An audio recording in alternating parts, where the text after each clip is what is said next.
how'd you get your first job that somebody paid you like through you, like to you directly and not through your employer? I used to be a bartender at that time. Also, I was a bartender and I was working with the guy who had a construction company.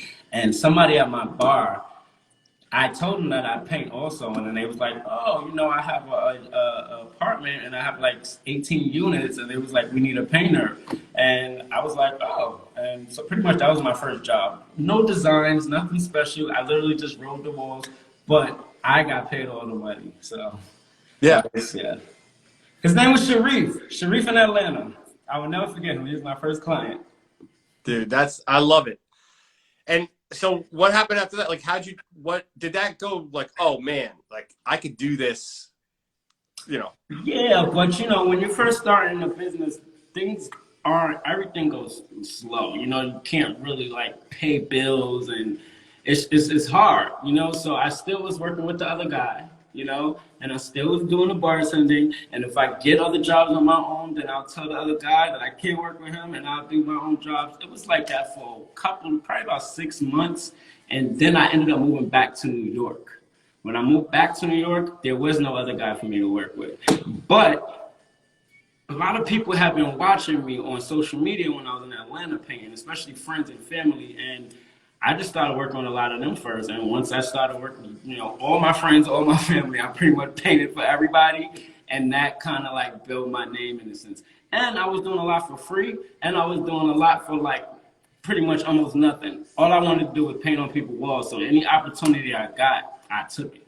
And then I worked extra hard. I did way more than I was supposed to do, what I was being paid for. And I did that for about 2 years, honestly. My first clients always lucky because they got me for almost nothing. You understand? But I appreciate them because they gave me opportunity. They gave me a place to showcase my work, and they trusted me. So clients like that had no idea what they wanted, and they just let me do whatever I wanted to do.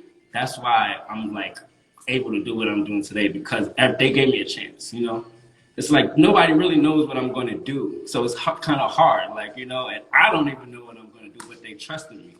So it was hard.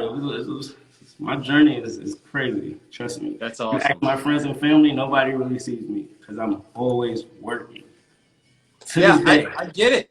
Once you get that up, I have a similar story. And, you know, I started off nothing. Someone said, hey, I have a house. I'll pay you $15 an hour to paint it. And, you know, for years, I just took it on the chin and over-delivered for clients. Because I wanted to do great work, but no one was going to pay me anything. Like, who was I? Especially, right. You got to show them. You got to give them the best deal.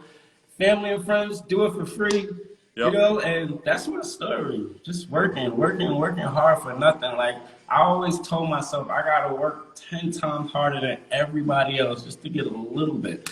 So I'm still doing that. Like, I mean, things I told myself, like 2-3 years ago, I set a goal for myself. And honestly, today, all of that stuff is like everything I set for myself is happening today. Like, honestly, everything, you know, but now I have new goals. So it's like, I'm never like just going to sit back and be like, okay, I did it. I made it. No. Once I get something, I want more, you know, because I feel like it's just so much to do. There's so much to do. The more I learn, the more I want to do, you know?